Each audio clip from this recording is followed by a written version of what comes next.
Cap Canaveral, 1962.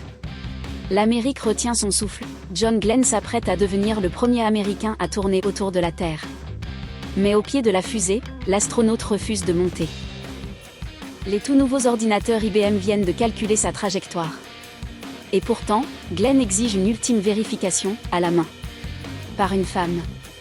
Si elle dit que les chiffres sont bons, j'y vais. Cette femme, c'est Katherine Johnson. Et voici son histoire.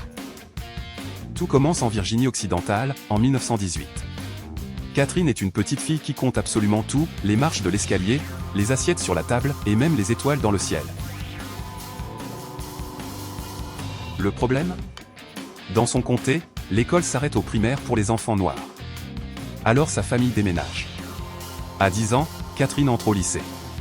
À 18 ans, elle est diplômée de mathématiques, avec les félicitations du jury. 1953.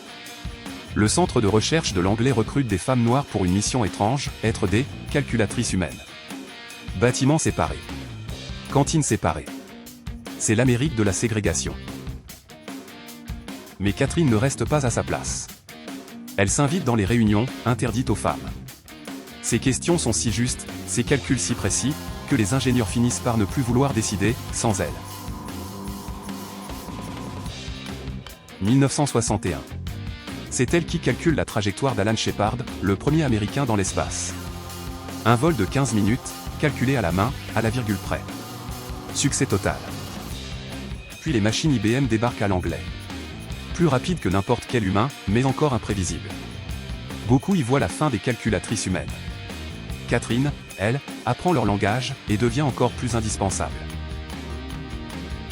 Alors, quand arrive la mission de John Glenn, c'est vers elle que tous les regards se tournent. Pendant des jours, Katherine vérifie chaque équation de l'orbite, une à une, au crayon. Son verdict tombe, les chiffres sont bons. Glenn décolle, boucle 3 tours de la Terre, et rentre vivant. Héros national.